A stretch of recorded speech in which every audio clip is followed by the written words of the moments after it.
बिस्मिल्लाहिर्रहमानिर्रहीम। अस्सलाम वालेकुम। फैशन पाकिस्तान के साथ अली अख्तर शाह हाज़िर खिदमत है। इस वक्त सुप्रीम कोर्ट ऑफ पाकिस्तान में मौजूद हूँ। मेरे पीछे सुप्रीम कोर्ट का मरकज़ी दरवाज़ा आप देख सकते हैं, जहाँ से फाजिल जज साहबान आते और सुप्रीम कोर्ट से वापस जाते हैं। आज सुप्रीम कोर्ट में शहीद अरशद शरीफ की जो सो मोटो केस था, जो चीफ जस्टिस ऑफ पाकिस्तान ने आज खुद नोटिस लिया, उसके हवाले से चौथी समाअत हुई है। इस चौथी समाअत में कुछ अहम तरीन नुकात हैं जो आपकी खिदमत में आज मैं पेश करने जा रहा हूँ। सबसे पहले तो आज शहीद अरशद शरीफ की जो पहली बीवी हैं, पहली बेवा हैं, उन्होंने सुप्रीम कोर्ट में आज वो हाज़िर हुई और रोस्ट रूम पर आकर उन्होंने अपने कुछ तहफ़्फ़ुज़ात का इज़हार किया। जी हाँ, तहफ़्फ़ुज़ात का इज़हार किया। उन्होंने कहा कि जो SJIT special joint investigation team इस हवाले से बनाई गई थी सुप्रीम कोर्ट के हुक्म पर, उसमें दो ऐसे मेंबरान हैं, दो ऐसे लोग हैं, अफसरान हैं, जिन पर हमें अदम एतमाद है। वो अदम एतमाद इसलिए है कि हमने जिन लोगों को अरशद शरीफ शहीद के कातिल के तौर पर नामज़द किया है और जिन पर हमने शक व शुबात का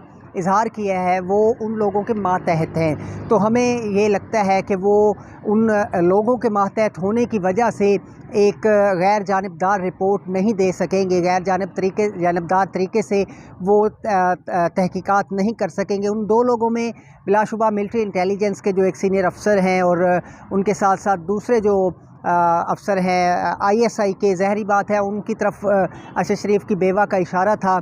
इस हवाले से फिर हमने जब देखा सुप्रीम कोर्ट में ये बात उन्होंने जब रोस्ट रूम पर की, तो चीफ जस्टिस साहब ने कहा कि आप एतमाद रखें इन लोगों पर और हम इन लोगों को मुकम्मल सपोर्ट कर रहे हैं और हम इन लोगों को मुकम्मल तौर पर यकीन दहानी करा रहे हैं कि आप गैर जानिबदार रिपोर्ट लिखें ताकि हम आपको हर किस्म के तहफ़्फ़ुज़ात आपके दूर कर सकें। इसके साथ साथ जो SJIT ने अभी इनीशियल रिपोर्ट जमा कराई है, जिसमें पाकिस्तान में 41 लोगों के उन्होंने बयानात कलम बंद किए हैं और उसके बाद इन्होंने SJIT ने ये कहा है कि हम अब दुबई जा रहे हैं 10 जनवरी को, 5 दिन वहाँ पर हम इन्वेस्टिगेट करेंगे। इन्वेस्टिगेशन होगी कि अरशद शरीफ को दुबई से निकलने पर किसने और क्यों मजबूर किया, और उसके बाद हम कीनिया में जाएंगे, जहाँ पर हम एक जॉइंट टीम कीनिया के जो वहाँ के अथॉरिटीज़ हैं उनके साथ बनाएंगे और वहाँ से हम एक रिपोर्ट कंपाइल करके सुप्रीम कोर्ट ऑफ पाकिस्तान में एक मुकम्मल रिपोर्ट जमा कराएंगे। अभी इब्तदाई जो रिपोर्ट है उसमें सिर्फ पाकिस्तान के हवाले से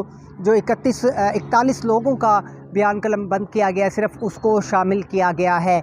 अभी तक वो रिपोर्ट पब्लिक नहीं हुई। वो मुअज़्ज़ज़ जज साहबान को उनके चैम्बर्स में दी गई थी आज की समाअत से पहले, ताकि वो उसको मुताला कर सकें और उसके बाद आज की वो सारी समाअत होगी।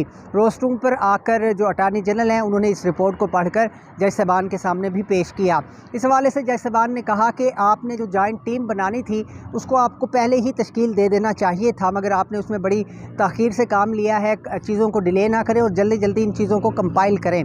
जिसके जवाब में अटार्नी जनरल ने यह कहा कि हमने कीनिया तो वैसे ही जाना था, क्योंकि कीनिया से इन्वेस्टिगेशन किए बगैर ये रिपोर्ट मुकम्मल नहीं हो सकती, और कीनिया जाने में मसला ये था कि कीनिया के हुकाम से जब हमने रब्ता किया तो उन्होंने कहा कि वहाँ पर क्रिसमस के हवाले से कुछ छुट्टियाँ हैं, तो इसलिए जो हुकाम आपको मतलूब हैं वो अभी नहीं हैं अवेलेबल, जिसकी वजह से वो 15 तारीख के बाद यहाँ से कीनिया जाएंगे। और कीनिया से वापसी पर जब रिपोर्ट कंपाइल होगी तो फरवरी के पहले हफ्ते में उमर अता बंदियाल साहब ने कहा कि हम दोबारा एक समाअत का एहतमाम करेंगे और दोबारा मामलात को देखेंगे, और साथ ही मुअज़्ज़ज़ जज साहबान ने यह भी कहा कि आप इस बात को यकीनी बनाएं कि इस रिपोर्ट में वो अनासर भी शामिल होने चाहिए जिसकी वजह से अरशद शरीफ को पाकिस्तान छोड़ना पड़ा था। वो पाकिस्तान छोड़कर क्यों गए, इस चीज़ को भी आप ज़ेरे तशवीश लाएँ, और उसके बाद फिर आप दुबई से और कीनिया से जब रिपोर्ट कंपाइल करेंगे तो हम देखेंगे कि उसके बाद क्या तहकीकात हमारे सामने आती हैं। यानी अब फरवरी के पहले हफ्ते में इस केस के हवाले से दोबारा समाअत होगी, और इस केस की फरवरी के पहले हफ्ते में जब समाअत होगी तो उस हवाले से क्या फर्दर डेवलपमेंट होती है उसके हवाले से हम आपको आगाह करेंगे। अब तक के लिए इतना इजाज़त दीजिए। अल्लाह हाफ़िज़।